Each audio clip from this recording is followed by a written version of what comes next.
Yan. Yun, yan. Yan, yan. Yan. Sige po. Maliit yung daliri ni sister. Kala ko, hindi liit. Lalaki na pala. Sige po. Sa ngalan ng Diyos Ama, Diyos Anak, Diyos Espiritu Banal, Ama ko, Diyos na mga pangyarihan sa lahat, pinagkasap po, Ama. Ang iyong kabanal-banal pangalan sa sagot na nagbibigay po ng kasabutan sa lahat po yung pangailangan namin lahat na inyong binigyan. Hinihingi ko po ang pahitungan na mabigas po ang inyong pananampagan po.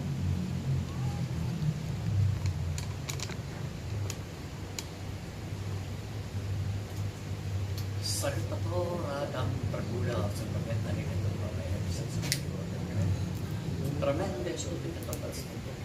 Pagkakamanuwa na makakapagkita. Pagkakamanuwa sa kilong pinagkarita to na doon sa mga Santisimo, Antissimo, Trinitatis, Omnipotentatis. Akakbang, Makarelis, Diyan mag-ibig siya ng Secretary sa Pagkakat. O yung biro, yung sige, gusto ko sa kontek siya. Sa akin alulang kayo sa Ardensibe, ang son resbiyan, il, el palmawan ko.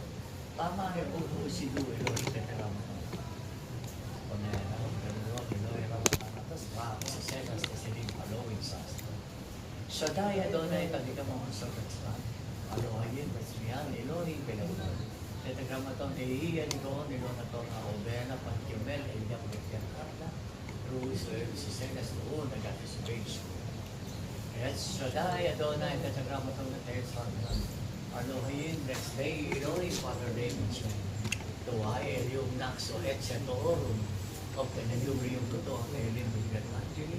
Pregarang o Mitilium, Agkasalawa. Sikina, Adagyan, Tatsyan, Oper, Amikir, Agbargam, Yan.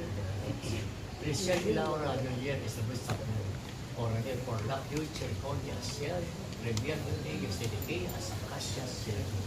Sa hetikos, alas sa lahat, sa teho ng mabobo na tesino. Akasaksa, Silisir, Exedisent, Obo, Pomo. Tondosot, Exedisent, Rubin, Esidimi, Tisikisi. O Limeno, Pinipilit, Esenesa, Nora, Sarikaran. Linisin, Karimao, Tisisin, Alasakasa, Salakas. Sigluman, Tong, Tondosot, o Lumob, Lumob. Alaparo, Rubayan, at Exesaye, Komentaton, ng Person. Rumito mga sa Bob Nileliket sa iyete promotiblum o solusong dito sa Nitesa sa Dibat Ambrator Raja Lapotas of the Vision to Parain Artum City Nitesa sa moro sa Tihima Tureato Otto Heber Asita sa Rumasar Excellenza Perenito Bisumo Tuksak City Norare Mumunig City Tumana o Lamoho Pirerit Enihini Repitin Anasana Rumitiro Nagiro Dinitit Asasanas Sanitas. Awitin po natin ang mga banal na pangalan. In nomine Patri et Filii et Spiritus Sancti. Pater noster et Omega. Sancta repute et operarutas. Yasua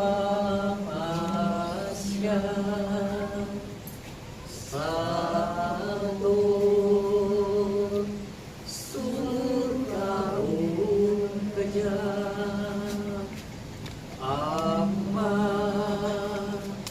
Haleluya Amma Haleluya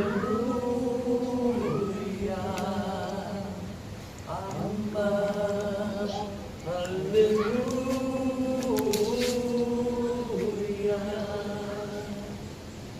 Maghari po naman may harapan ng tatat at kalakasan sa amin po ang gamay sa pangaraw-araw. Naway matanggap po namin lalo sa madaling panahon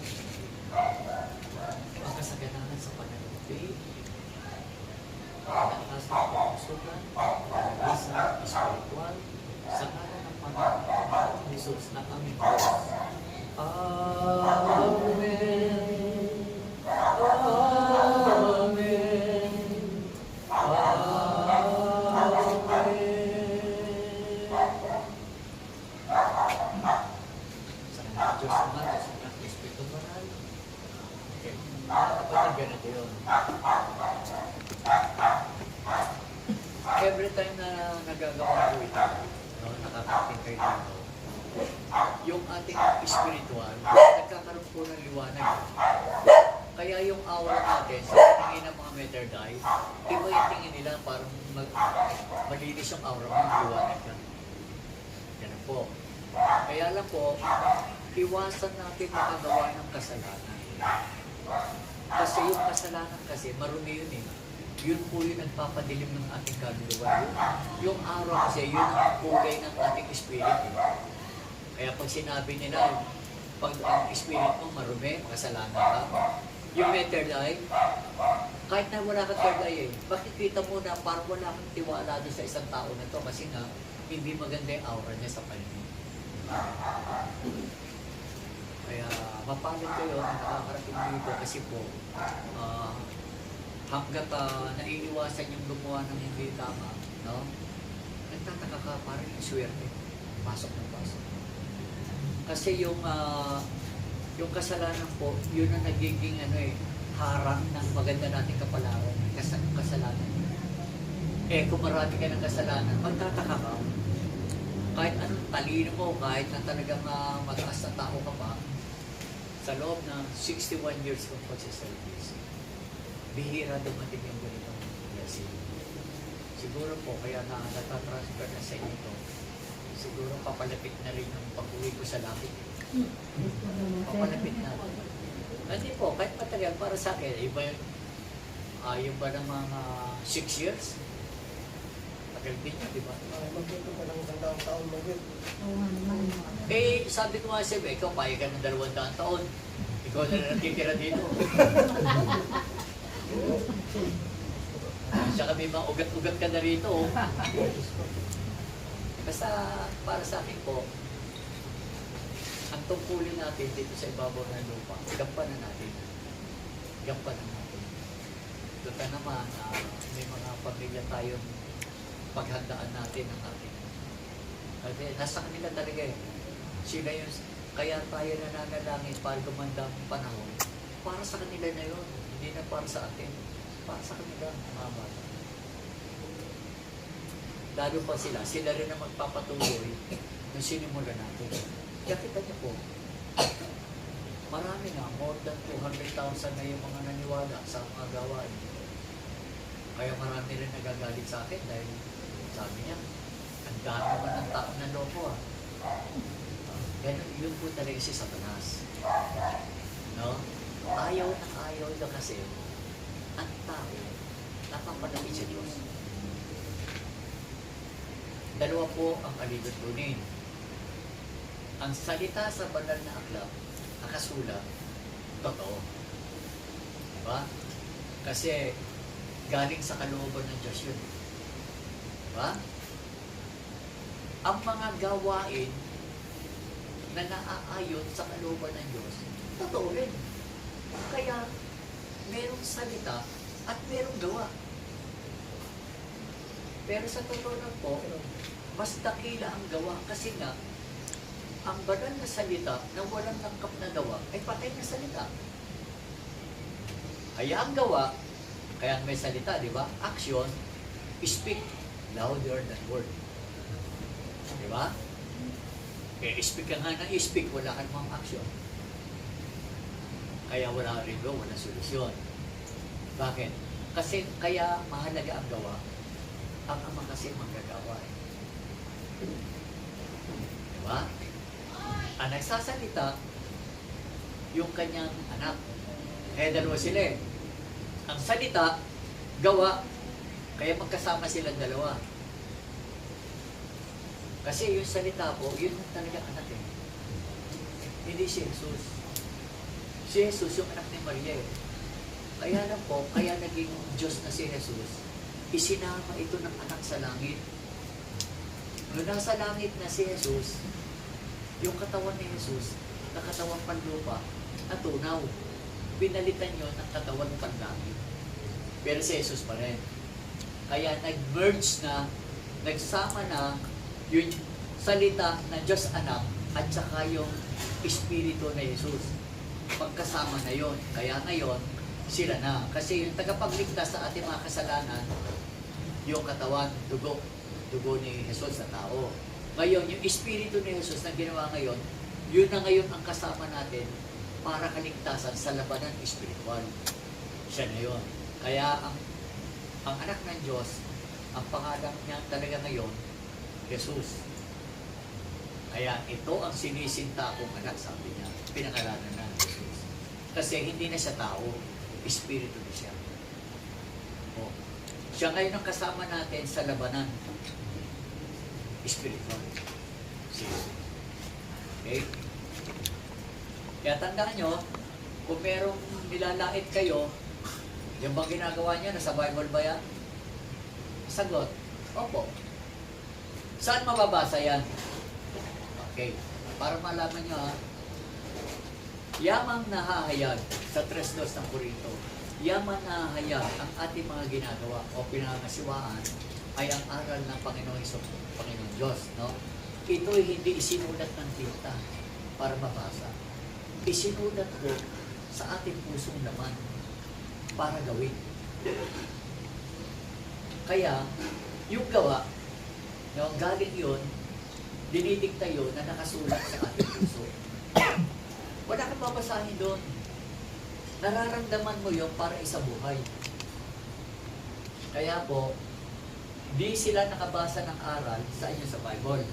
Pero ang ginagawa nila, ayon sa kalooban ng Diyos, tinanggap sila ng Diyos sa kaligtasan. Kaya mas mahalaga, maraming marunong magagaling mag-speech, di ba? Okay lang. Natutuwa tayo, magagaling sila eh. Pero gumawa tayo ng maganda. Gusto rin ng Diyos yun. Dalawa naman ang gusto ng Diyos eh. No? Kaya kita mo, sabi ng mga nag-aral, Panginoon, mayroon nagpapalay sa masamang espiritu. May nagpapalakad din, nagpapagaling. Anong gagawin namin? Patayin namin o itaboy namin? Ano sabi ng Panginoon Jesus? Ang panig sa atin ay hindi laban sa atin. Mapalad ang mga tao na yon. Naghari at naaayon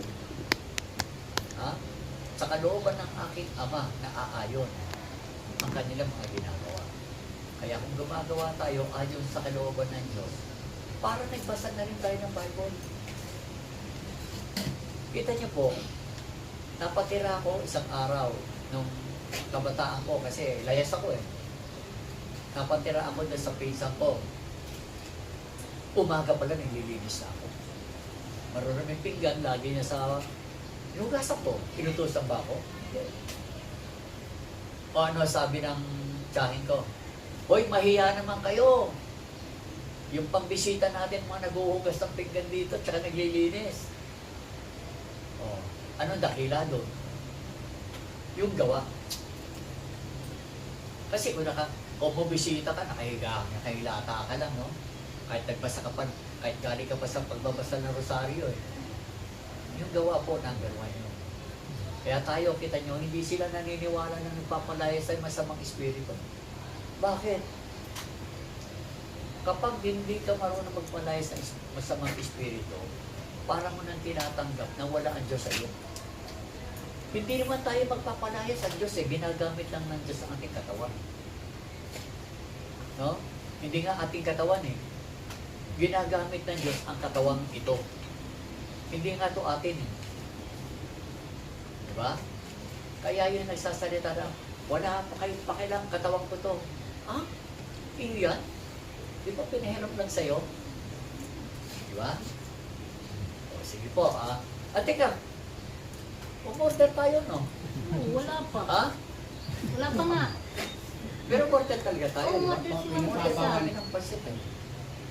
Sa Cebu pa po galing ata. Hindi! Diyan lang! Yan sa Glen, malapit sa, Wala rin Wala pa, Wala pa. ma'am. Ano, nandiyan siya nagtambay